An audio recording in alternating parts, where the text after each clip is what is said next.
Hi class, let's take a look at example 2. And good news, example 2, A and B are both technically from, from a previous section, they're all review.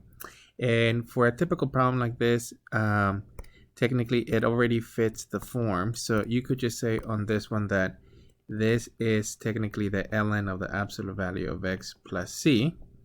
It's already on that actual form. So that's actually your solution for this one. So it's one of the formula ones.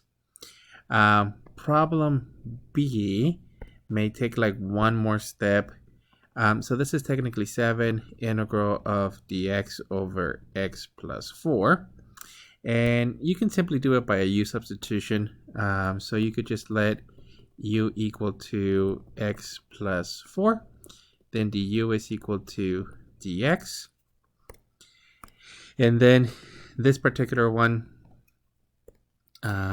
you could actually rewrite it as 7 integral of du over technically u, or 7 absolute value of u plus the values of c, or simply 7 ln of the absolute value of x plus 4 plus your constant of integration.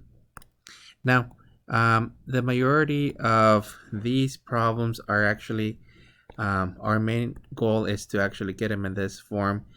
It's fine if it's just a regular one like this, if you skip to technically this portion. So the partial fraction decomposition ones are going to have so many steps that after a couple of these, you'll be able to recognize that this one will just be an integral of 1 over u. Du. So you can go from here to there if you recognize it. No need for the u substitution. Okay, so that would be it.